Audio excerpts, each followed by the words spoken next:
This is Coffee with God, and I am Father Jose. Let us begin this day with the Word of God and a short reflection. A reading from the Holy Gospel according to Matthew, chapter 25, verses 1 to 13. The passage is taken from the Message version of the Bible. God's kingdom is like 10 young virgins who took oil lamps and went out to greet the bridegroom. 5 were silly and 5 were smart. The silly virgins took lamps, but no extra oil.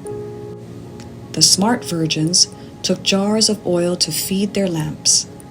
The bridegroom didn't show up when they expected him, and they all fell asleep.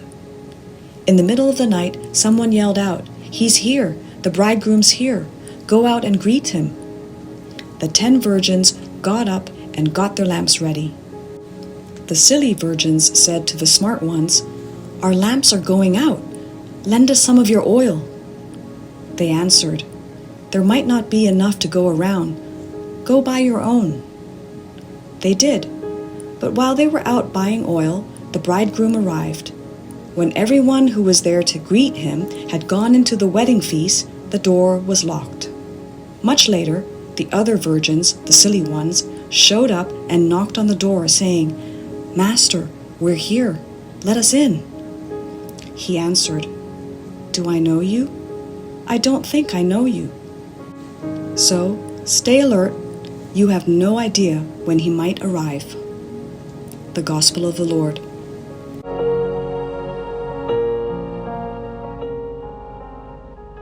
Reflections on the Gospel according to St. Matthew chapter 25, verses 1 to 13. The parable of the 10 virgins is a bit confusing. The foolish virgins could also have joined the wedding with the little oil they still had. When the markets are closed at midnight, where would they go to buy oil from?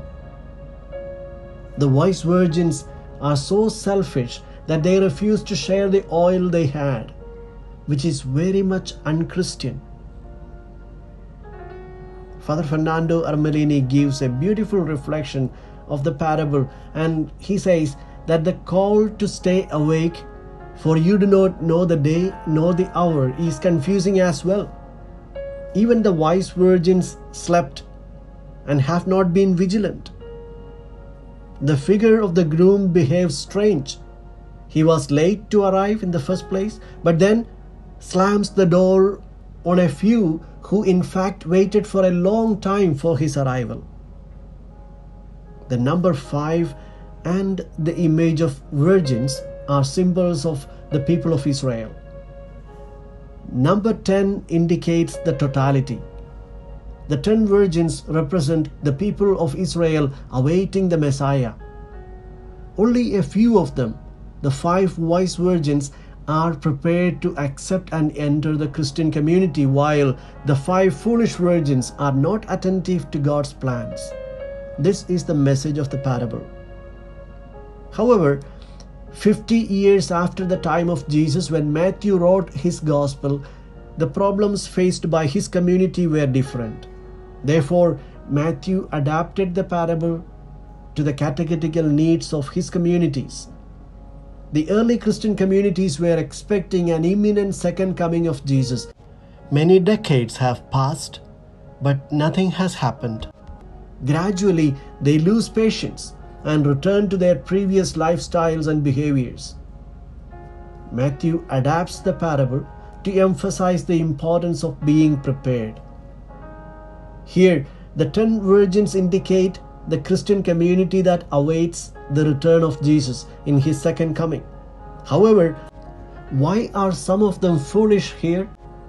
The coexistence of good and bad was a theme that Matthew had developed already. The wheat and the weeds grow together. The good fishes and the bad are in the same net. Clean and dirty people sit at the same table. Thus, the wise and the foolish are side by side. The wise virgins who refuse to share their oil with their companions contain a valuable message.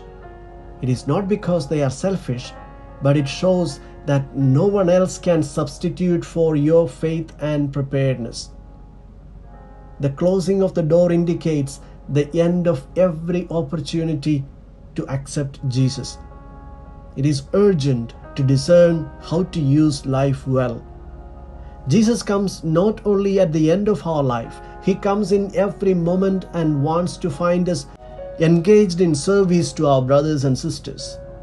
We should always keep the lamp of hope, love, and justice burning in our rooms, in our lives, for the poor, the stranger seeking help.